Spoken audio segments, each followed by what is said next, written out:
এই যে এত নারী এত শিশুদের যে দীর্ঘশ্বাস নিয়ে আমরা এখন এই প্রজন্ম শ্বাস নিচ্ছি, যারা পৃথিবী থেকে চলে গেছে অথবা যারা ধর্ষণের শিকার হয়েছে, তাদের দীর্ঘশ্বাসগুলো কি আসলেই কি আমাদের গায়ে এসে পড়ে না? এই মুহূর্তে আমার মেয়ে আমাকে ভীষণভাবে ইন্সপায়ার করে। আপনি যদি মনে সংকীর্ণ হয়ে যান, জীবনটা আসলে কত বড় সেটা বোঝা যায় না। এই মুহূর্তে যে আমাদের আশপাশে আমরা অনেক দেখছি যে রেপের সংখ্যা আরো বেড়ে গেছে, এবং আমরা কিন্তু বিগত কোনো রেপেরই এখন পর্যন্ত ঠিকঠাক কোনো বিচার দেখলাম না। সেটা তনু থেকে নিয়ে, মানে আমার জন্মের আরো আগে থেকে ওগুলো নিয়েও বোধহয় কখনো হয়েছে কিনা আমি জানি না, যদি হয়েও থাকে সেটা খুবই, সেই সংখ্যাটা খুবই নগণ্য।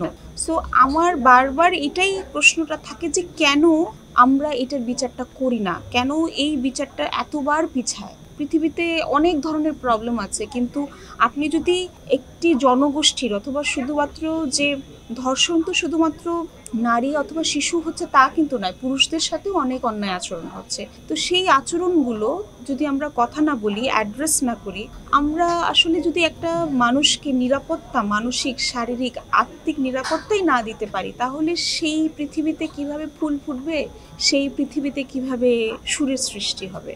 তো খুবই দ্রুত গতিতে আমার মনে হয় যে আমরা যত তাড়াতাড়ি এই যে এত নারী এত শিশুদের যে দীর্ঘশ্বাস নিয়ে আমরা এখন এই প্রজন্ম শ্বাস নিচ্ছি এবং বলছি যে আমাদের দেশ এগিয়ে যাচ্ছে, স্বাধীন হচ্ছে, কিন্তু যারা পৃথিবী থেকে চলে গেছে অথবা যারা ধর্ষণের শিকার হয়েছে, তাদের দীর্ঘশ্বাসগুলো কি আসলেই কি আমাদের গায়ে এসে পড়ে না? এই প্রশ্নটা আমি আপনাদের কাছেই ছেড়ে দিতে চাই।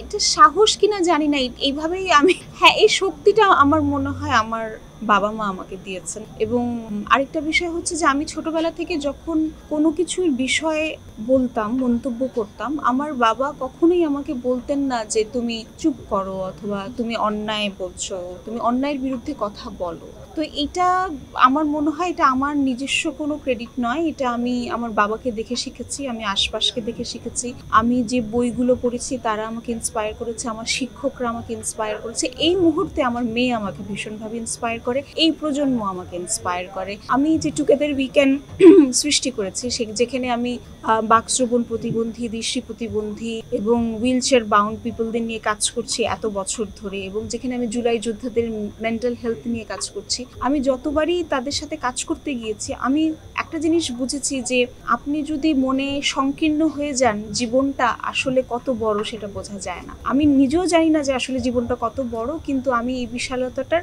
অন্তত এক ফোঁটা ছুঁতে চাই। সেই জন্যই হয়তো বা আমি যা মনে আসে, আমার যেটা অন্যায় মনে হয় আমি সেটা বলে ফেলি।